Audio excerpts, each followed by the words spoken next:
Soon. Okie dokie. Well, we are live. Hello, Colleen. Hey, Joshua. Good to have you here on the show. We're in our 5-minute preview before we actually begin. So it's a pleasure to have you here. I'm just so thrilled that we could talk about this wonderful mantra that we both love. Yeah, me too. This is a great one. I'm excited. I'm excited to be a part of this series. You've got great speakers coming on and great topics, and I'm excited to contribute to the conversation. Well, you definitely deserve to be here, and it's wonderful to hear your perspective, especially with all the work you've been doing in Kanban and lean and agile stuff. It'll be phenomenal. Retrospectives, I know you've done so many different things. So, Yes. and you're in Florida now, right? I am. I'm in Orlando right now. It's like, I think they said this morning the heat index was like 110 degrees. Oh my I'm gosh. melting here. I'm not cut out for this. We've been having some heat waves in California, and I think Palm Springs hit a record yesterday of 124. So that is like, yeah, probably like melting, street signs and stuff like that. That's crazy. Yeah, that's crazy hot. Hmm. Well, yeah, it's nice to have air conditioning, I guess, if you have that there. I'm sure you do. Yeah. I don't know if there's many places here without it from what we've Mhm. found. Yeah, everyone that works at Industrial Logic who's in the South, they're constantly talking to their HVAC people and stuff like that. So it's serious business. Talking But about this, being prepared, yeah, this whole agile thing doesn't work out. We've got to back up. right? Back Right, HVAC's in Florida. right. And you were just in London, I hear, huh? Yeah, I was there for Scrum Day London. It was amazing. We had a really packed week. We did the first in-person version of our new accelerating product value course. Wow. It was awesome. And then we were there for Scrum Day London. And then we call it a trainer connect. So a couple times a year, we get together with our trainers in person at different places around the world. And we had about 20 Pro Kanban trainers come together. Wow. And we go through and kind of brainstorm what we feel like the focus should be through the end of the year, what the Mhm. trainers need, what the community is lacking, Yeah, in ways that we can try to make sure that we're really working on bringing more of those perspectives to the forefront. that's terrific. Yeah, really cool. Yeah. And that was recently you were in London, or? Yeah, that was last. That, hold on one second, please. No problem. I'm not on camera. We can't.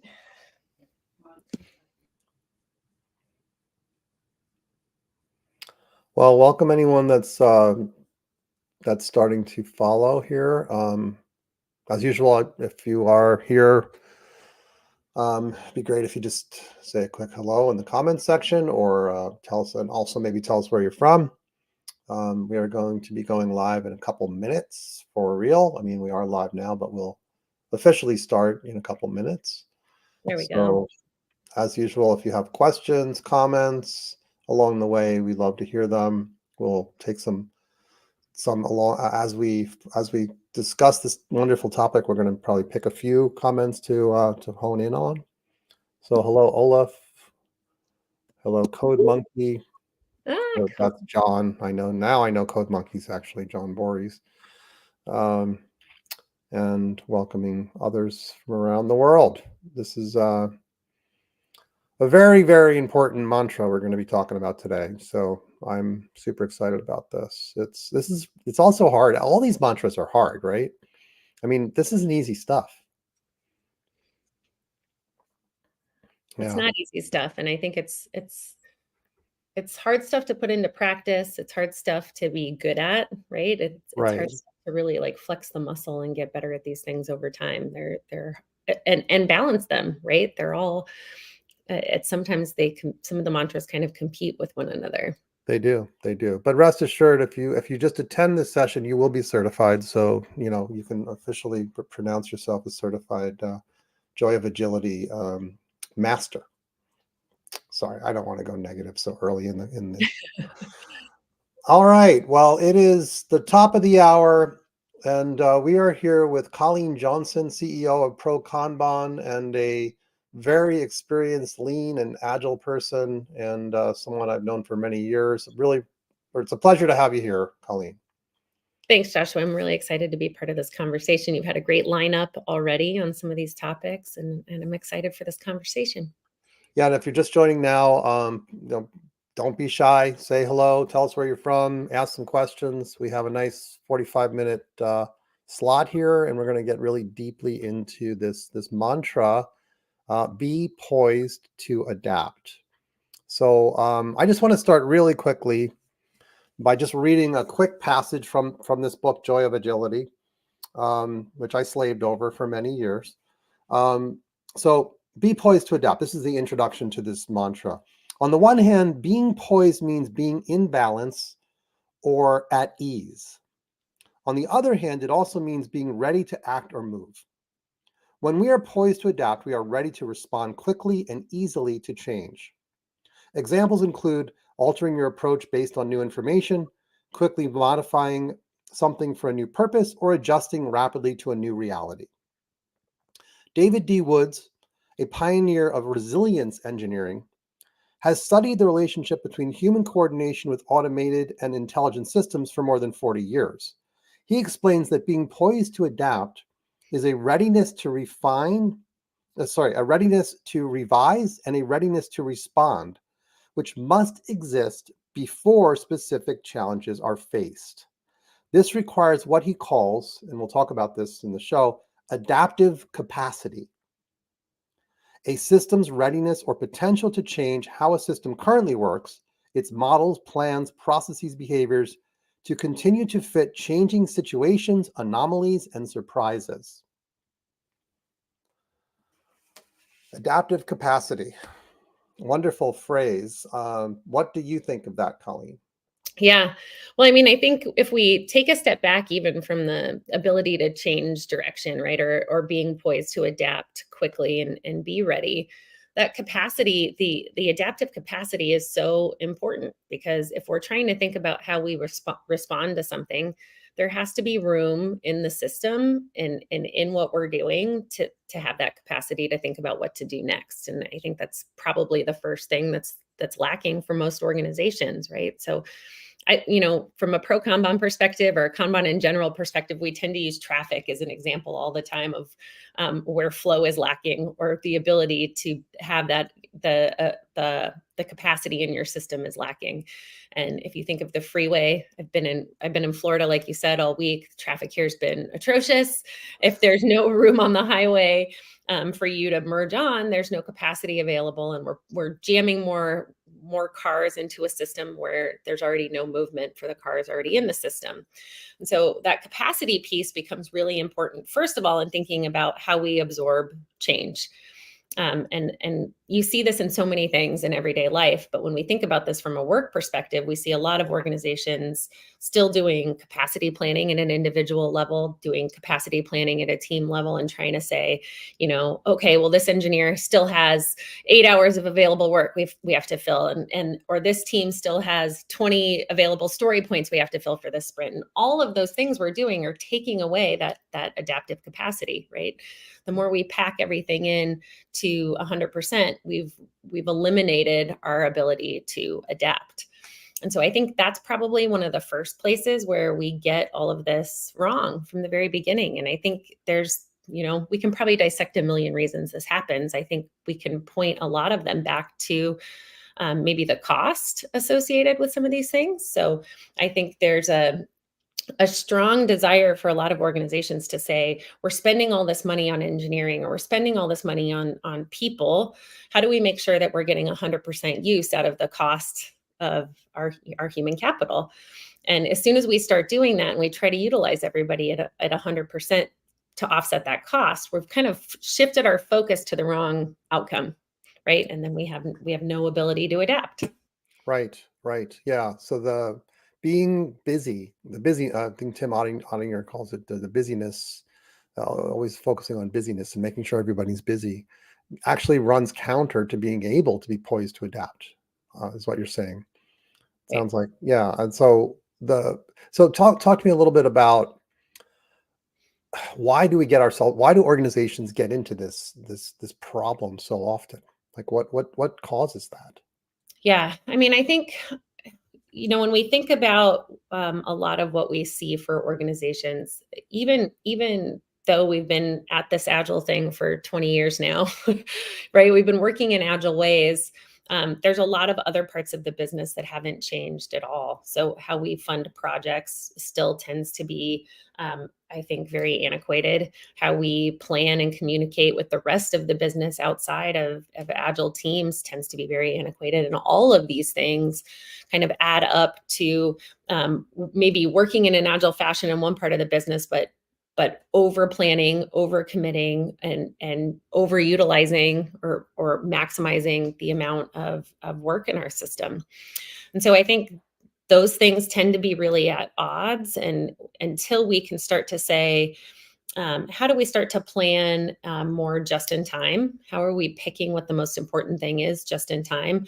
And that is going to require us to probably budget from an organizational perspective in a super different way than we have before, right? You're going to have to look at run rates per part of the business, or per, whether you're using value streams or programs, whatever you want to call it, right? We're going to have to budget how we deliver and how we understand our CapEx and OpEx in a different way than we have in the past. And Right. so I think there's just a lot of old patterns that didn't change, even though maybe we were delivering in a more agile fashion, Hmm. that drive a lot of that over planning that gets us stuck. Yeah, yeah. And I guess sometimes I feel like CEOs or management teams, or they get too ambitious. They think that to be professional, we got to be going 100 miles an hour. And in fact, that creates this basically the parking lot metaphor, right? I mean, we're not making real progress on any one initiative because we're trying to do too many. And so, like, well, I know at least highways out here in California, a lot of times they have a stoplight as you're entering the highway. I don't know much about traffic, but maybe that's there to help us sort of control the flow. Is that what you think of as those stoplights? Yeah. In some ways, yes. In some ways, I would say that for a lot of those stoplights, and this is kind of an interesting pattern we could probably draw to also some agile practices, right? Those stoplights are on a timed interval. So let's say every 90 seconds the light turns green. Is that really helping the flow of traffic? It maybe is putting your thumb over the flow of water, like thumb over the garden hose. It's slowing it down, but there's still nowhere for that car to merge. And so we have those in Denver too. And I feel like a lot of times you see the on-ramps backed up, even though the light is changing. The light might turn green, but there's no capacity for that car to pull in. And so I think, I don't know what a system like that would look like, how you would engineer that, but really we would want that light to not turn green until there was capacity to merge on the road. It would almost be like a one-on, one-off type of system, right?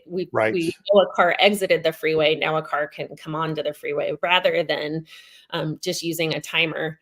And I think we see this in how we work, right? I see a lot of teams using Scrum who are pulling new work into their system. They're going through a planning cycle, even though the work from the last planning cycle hasn't left the freeway, right? So we're constantly pulling new things in because it's like, well, it's a new 2-week cycle. We need to plan what we're working on next, and we're pulling things in without looking at, do we have capacity for this new work? Or maybe there's still work stuck in our system. How much capacity does that mean we have available to pick what's next? Right. Right.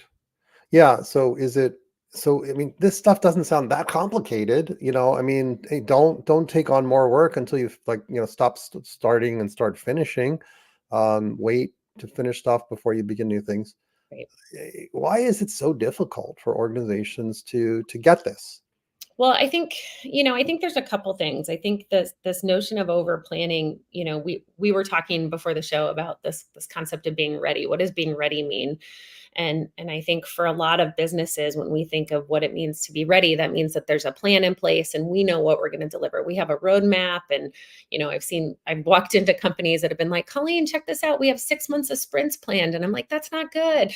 Like, this isn't a good thing. You're not poised to adapt, right? And Right. what happens when you ship something and find out it's not the right thing, or that the customers aren't happy, or the market shifts, or you lose half your engineering team? What are you going to do, right? Now you have 6 months of work planned, and you're not poised to adapt. And so I think we have to kind of adjust what we think of when we think of what readiness looks like. Mhm. Um, and readiness means options, but it means capacity, right? So we need to Right. have options and understand what our options might be. It doesn't mean that there's no work ready to pull or no work planned, right? You need to have some idea of, these 10 things could be the next things we could work on as an organization or as a team.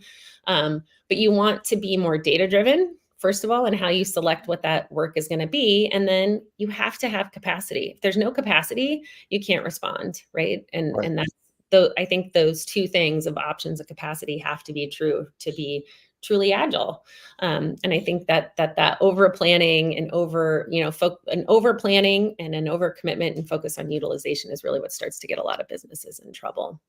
Yeah, that's why I think this keyword poised is so important. And it's not like I created the word in terms of adding it to adaptive or to being adaptive. I noticed that the resilience engineering community uses this phrase poised to adapt. So yeah, look at the meaning of poised, and it really means being in balance and being ready. How did you get that way? You had to have done something to be ready and poised, right? To be in this state. And it mentions balance. A lot of times there's no balance of activities. It's all over balanced towards delivery, delivery, delivery. And you're not maybe doing the work to make it easy to deliver, easier to deliver. You're not dealing with technical debt, something at Industrial Logic we deal a lot with, right? Um, that seems like a critical part of it, the poised part. It does, and I think the part that becomes really important about being poised to adapt is, I guess maybe unfortunately, I feel like the organizations I've seen get better at this got better the hard way, which is probably very common. But it's like we got stuck delivering something, and something changed where we wanted to be poised to adapt, and we weren't. And so when you think about that trade-off, right, it's like, would you rather have 6 months of roadmap planned and pointed and trying to understand exactly what you're going to be delivering 6 months from now? Or would you rather be in that position where when something changes, you're ready to go? Your teams can pivot quickly to something new. And you talked about a couple different things, right? I tend to think about what we're delivering, like that's the pivot of we might want to switch gears and switch directions based on feedback we're getting from our customers, but it can be to a new technology, right? I was on a team that was building an entire application in Flash and had to change they were not poised to adapt. Let's say that they had to go back and rewrite all of this work after the Flash support changed. And we see this all the time, right? Things get decommissioned and you have to be able to adapt to how you're delivering or what languages you're using and tools you're using to deliver. And so I think being poised to adapt can mean a lot of different things, but that readiness is the biggest part of it. And I don't, I think when we talked about sports analogies here a little bit too at the beginning of the show, but you mentioned that readiness is almost always a state of ready, right? It's not once in a while. It's not right before sprint planning or right before PI planning that we need to be ready to plan this longer stretch. It's a constant state of readiness when I think about being poised and what that looks like.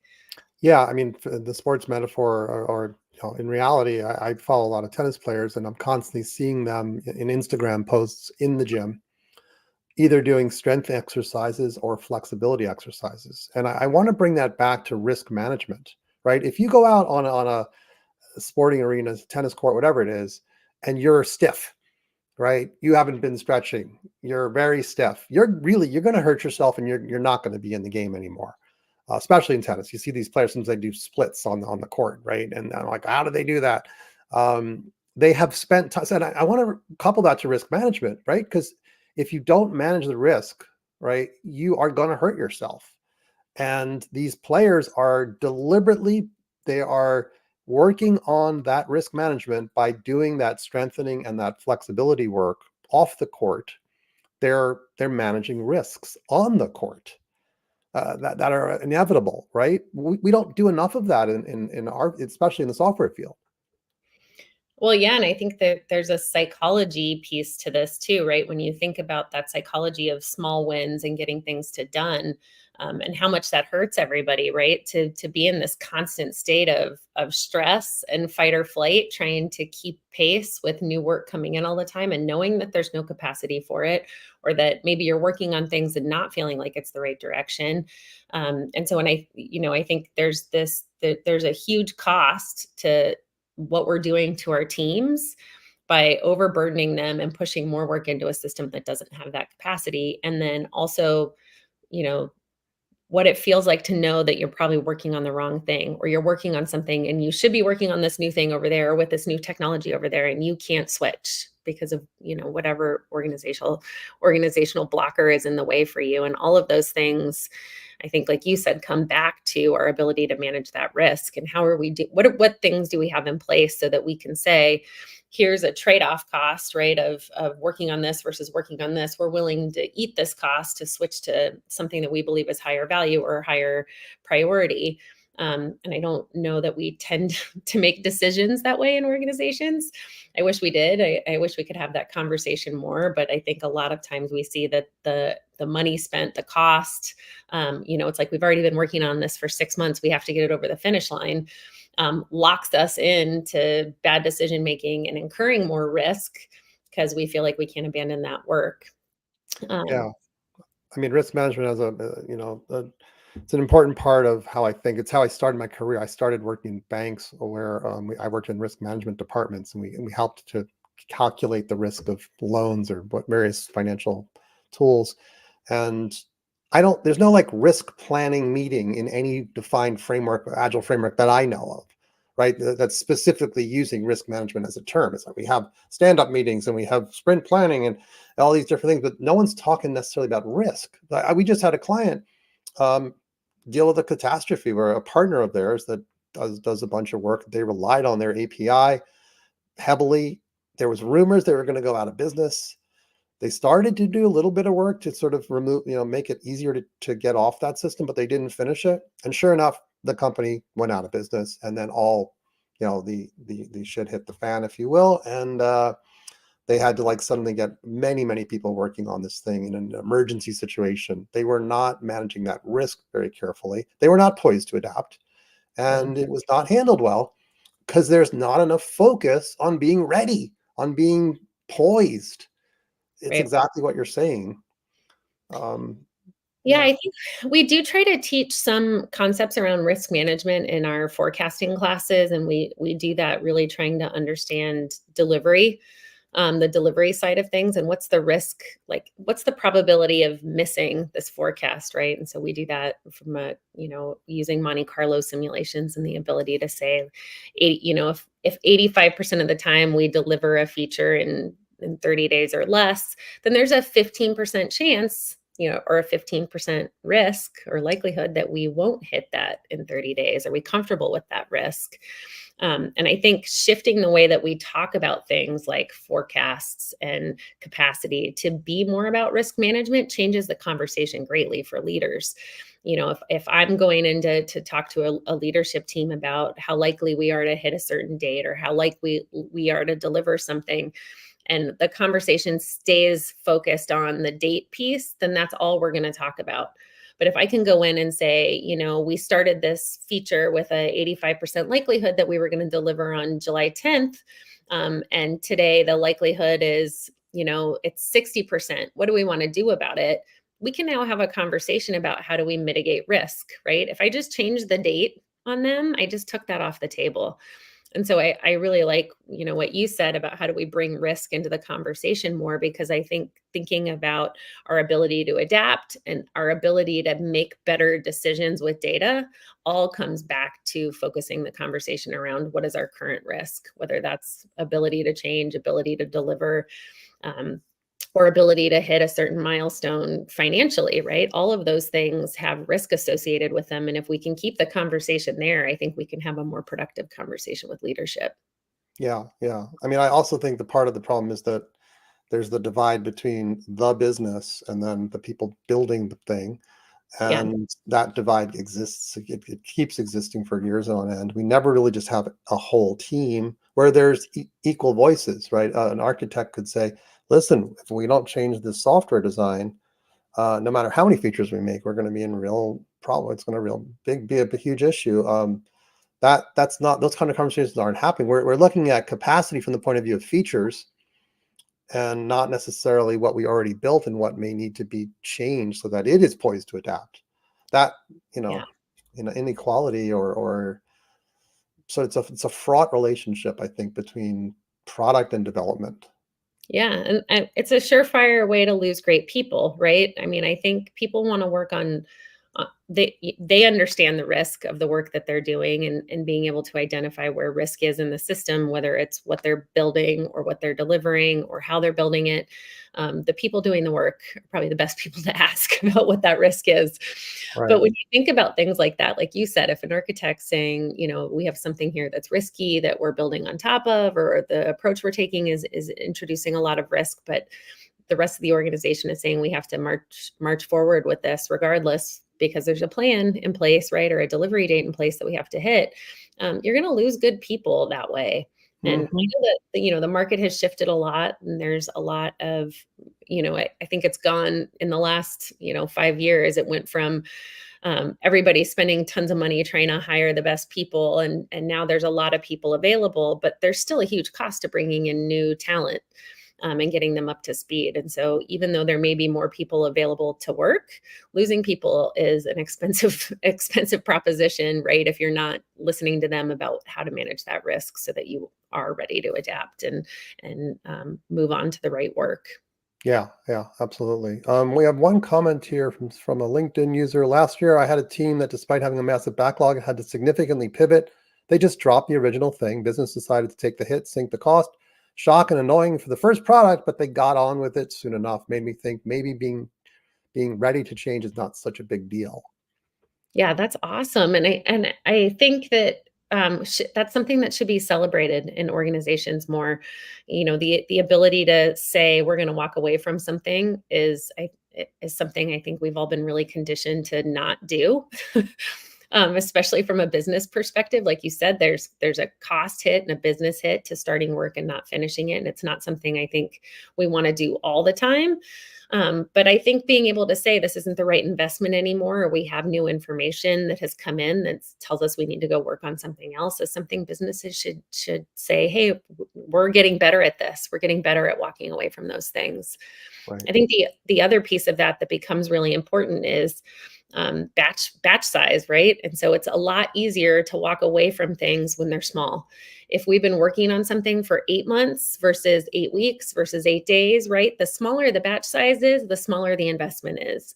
Yes. And so this idea of getting our work items as small as possible, all the way up the food chain here, of whether it's an OKR, an initiative, an epic, whatever you want to call it, getting those as small as possible is going to make it easier for you to adapt and change direction, because the investment that you've made at any given point in that work is going to be smaller. So I think that helps businesses too. If we're going back to that idea of risk and investment here, what's the cost that we've incurred so far? I think psychologically have a harder time walking away from something that's been in progress for 8 months versus 8 weeks. Absolutely. Yeah, that's huge.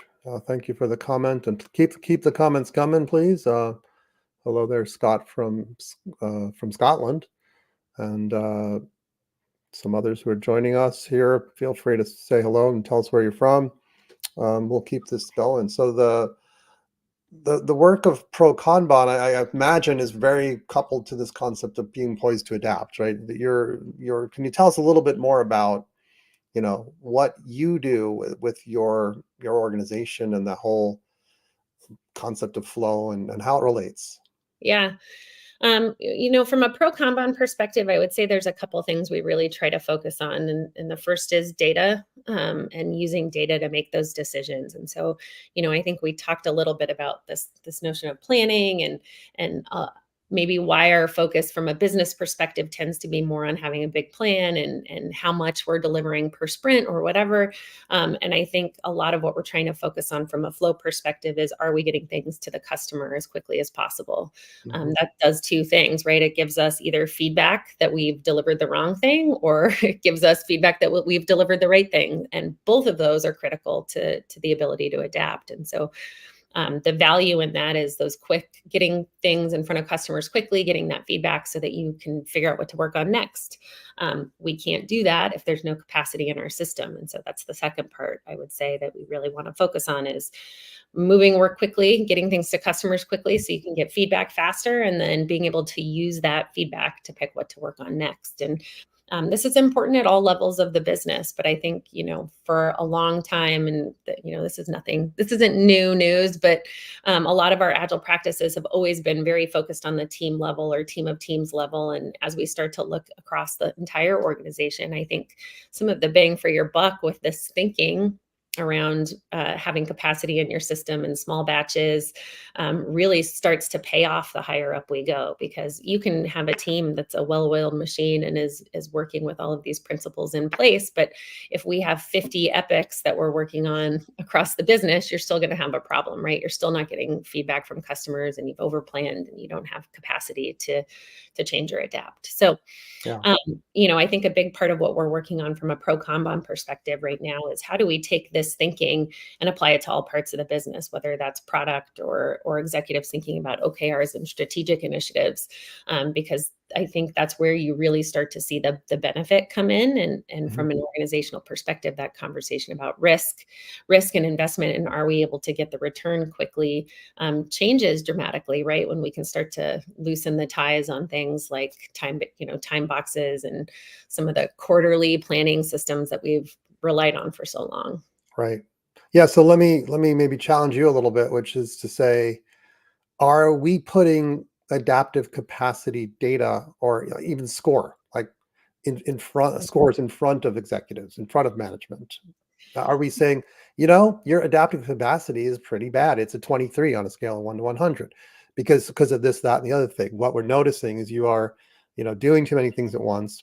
You're overly busy, and your adaptive capacity score is low. You've got to work on that, or you're not going to be an adaptive organization.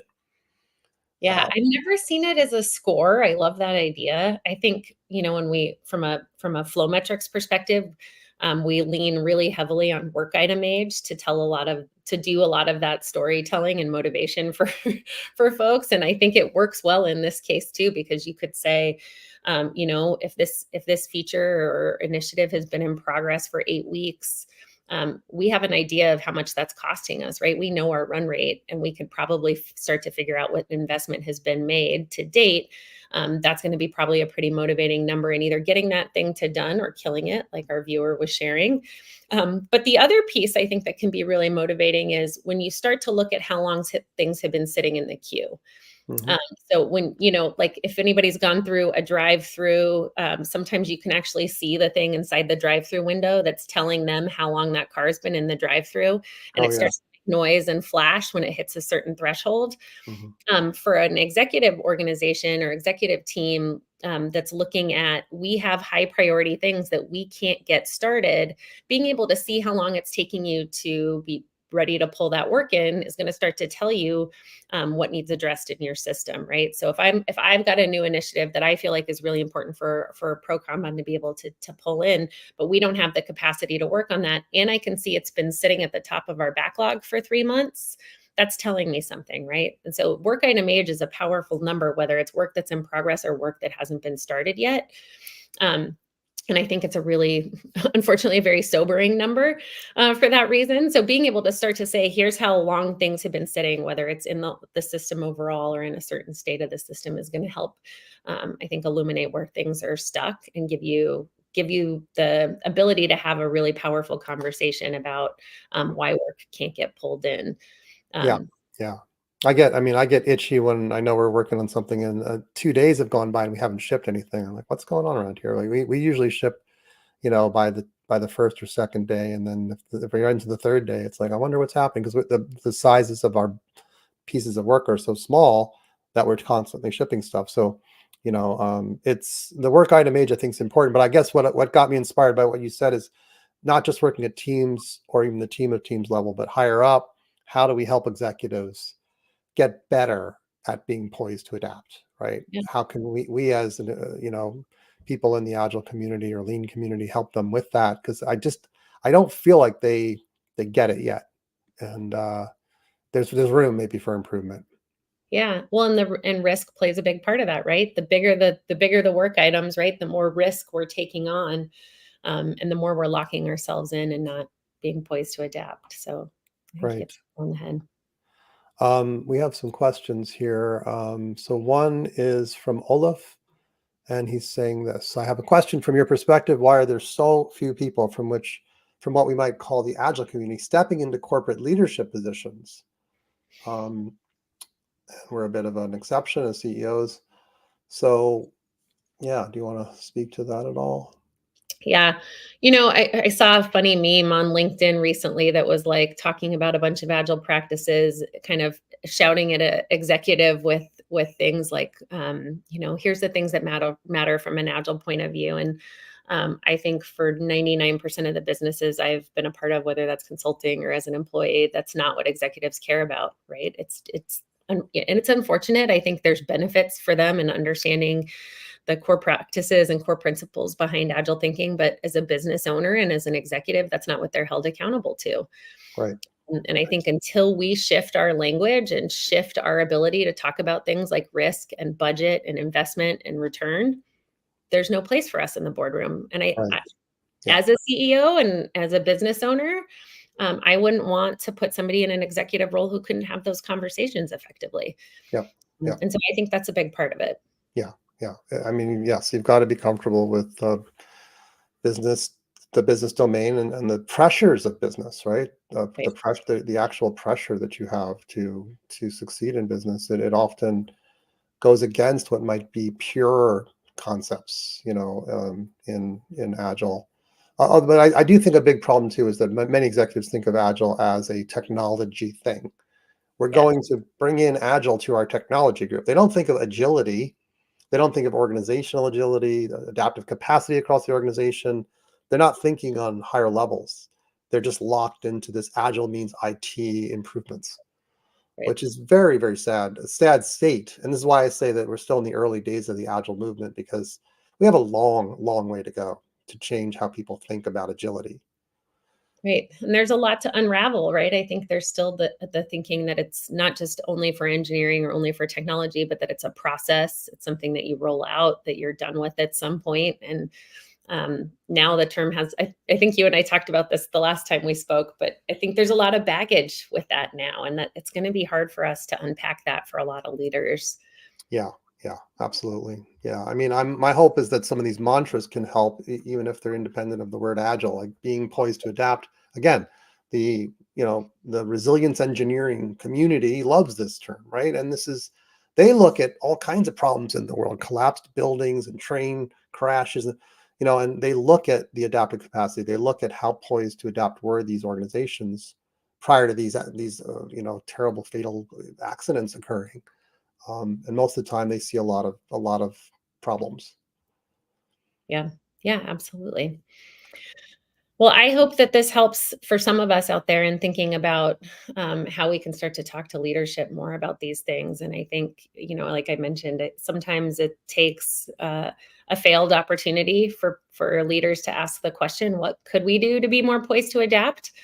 And I don't necessarily think that's a bad thing. Sometimes that's the best learning opportunity or the best opportunity to drive some of that change and start asking those questions around what do we need to do to be ready next time so this doesn't happen again. Yeah. And I mean, I also come back to the challenge of balance. I just talked a couple of weeks ago with Esther Derby about being balanced and graceful. And of course, that will connect being balanced with the word being poised. If you're poised, you're in this state of balance. But being in balance is a tough thing in a corporate situation, because you have to look at all the same things we're doing in this organization, right? Do we have the right balance? Are we balancing learning and doing? Right? You mentioned earlier about, you Yeah. know, putting features out quickly in small batches and learning from the customer, right? Learning rapidly. if we can learn rapidly, you can then adjust your plan and you can then deliver value faster ultimately. But you have to take the time to learn. And if you're not doing that, so you're out of balance. A lot of companies or organizations are out of balance in terms of their learning doing ratio. So to me, being poised to adapt requires like investing in learning and spending time learning. Um, Absolutely. I think it's one of the things we try to focus on when we think about building out like a portfolio level Kanban. We tend to think as the work is shipped, we're done.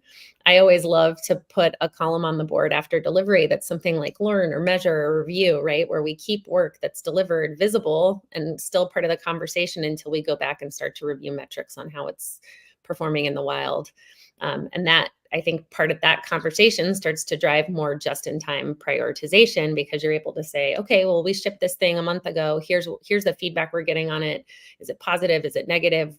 Does that drive what we're going to then pull from our options or our queue into to do next? Because now we're using data to make that decision. And unfortunately, for a lot of, I think this is just human nature, but it's out of sight, out of mind, right? We've shipped it, we're done. It's off, it's not part of the conversation anymore. And I think just keeping it something as simple as that, of keeping work that's delivered up on your board until you've had that conversation about how to use the data or archive, are we going to archive this work, or are we going to keep it live? Or do we need to make changes to it that are now going to become a higher priority? That kind of starts to drive that full cycle feedback loop, and I think that's missing from a lot of our systems. Absolutely. I mean, I know I've in there, been unfortunately at times built stuff without putting metrics in place to know how much are those features being used. And I try to avoid that at all costs now, right? I don't want to be, I happen to have this on my desk here, which is, I don't want to be flying blind like this. I mean, you've got to be able to instrument your software so are features actually being used or not used. I think, features are almost like, baseball players, and you want to see like what's their batting average. Like how often is this feature being used? The login feature is used all the time. Great, awesome. But what about this other feature that we built? Is it's only used like 1% of the time? Maybe it doesn't have a value. Maybe we should get rid of it and do some decremental development, as Kevlin Henley talks about.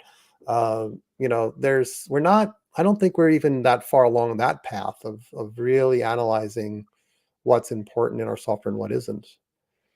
No, and it's such an interest. I mean, we put so much focus up front on trying to predict value or put a number on value or estimate value before we start the work, but there's really no way of knowing until we ship it, right? And if that's true, if we can't understand value until we ship something, then how do we mitigate risk, right? How do we minimize the risk that we might be wrong, or maybe we're more likely to be wrong than right with what we're shipping? And that all circles back to what you said. How do we get these batches as small as possible so we're learning as quickly as possible? That's all going to help us be more poised to adapt. Right. Yep. Very cool. Well, yeah, so there's some talk about the Agile community in the comments here. And, I think the Agile community is currently facing sort of a lot of this talk about Agile's dead, and there's a lot of panic about that. I think there's, to me, again, I'll just say, I think Agile's in the early stages. You could say, oh, it's been around 20 years, the Agile Manifesto 2001. But I mean, in terms of our mentality, the way I hear people talk about Agile, it's still very much just focused on, frameworks and how you implement stuff, and not the true nature of agility, which is why I wrote Joy of Agility, to clarify what the heck does that word mean in many contexts. And that's, do you also find there's sort of kind of a very IT centric approach to Agile? There is, and I think somebody had put this comment in the chat too, that it's all the panicking agilists that are putting out the Agile is dead. I think there's kind of a couple things that I keep seeing here. I think there's a lot of defensiveness around this topic in particular, of feeling like the industry is shifting and maybe prioritizing different things right now, especially as a lot of organizations are cutting budget and cutting headcount. And that means that we all have to be in a better position to be able to justify why we're there, right? Why are you spending money not just on me as an agilist, on me as a coach, as on these practices? And I think it comes back to what we were talking about earlier, right? There's I think a mismatch of what was sold versus what that was delivered for a lot of organizations, and they're frustrated, and the reaction is, well, we don't want to do this anymore. I would agree with you. I don't think the need is gone.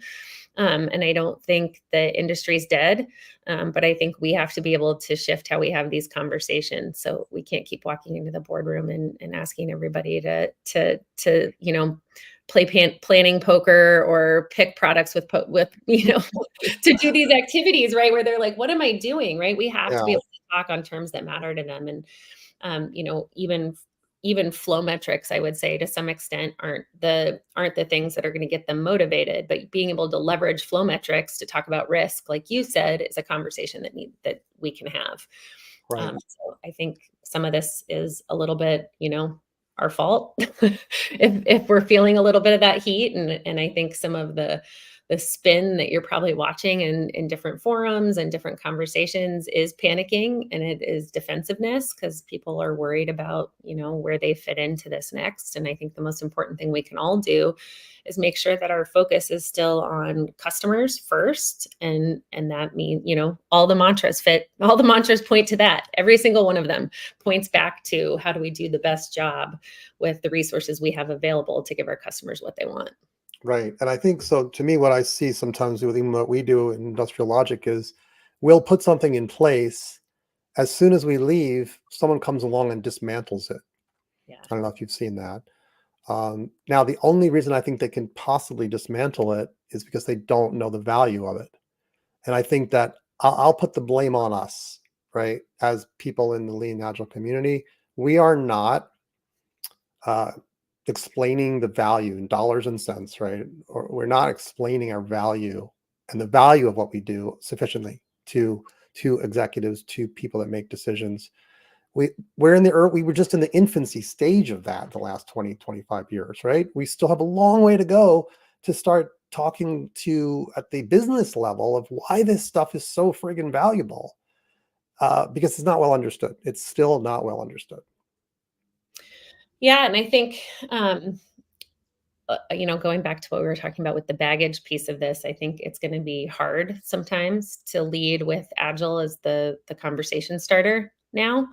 I see Paige said, we paid all this money for twice the work in half the time. I think this is true for a lot of businesses. We paid all this money, we didn't get what we thought.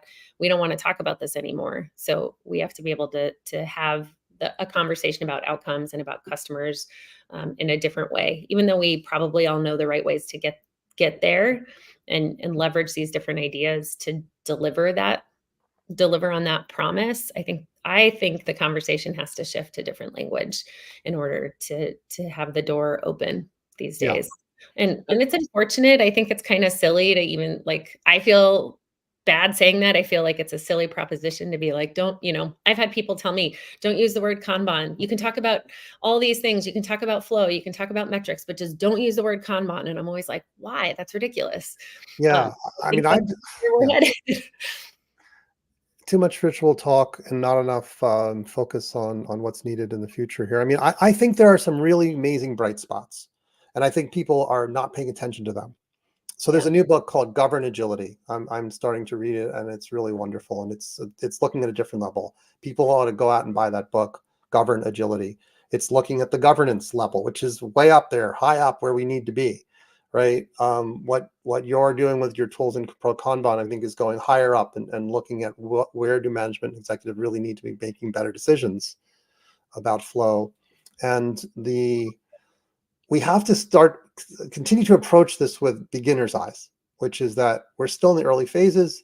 We have a lot to do. There's a lot of exciting stuff. I wrote Joy of Agility as an exciting new book, not as like a bookend to the 20 plus years, right? It's a way to look at agility differently and go forward with our practice. So, we have to, I think, be optimistic, but look for the bright spots, the things that are really making that difference, and not just focus so much on the past and all that happened in the past, right? It's not going to help us.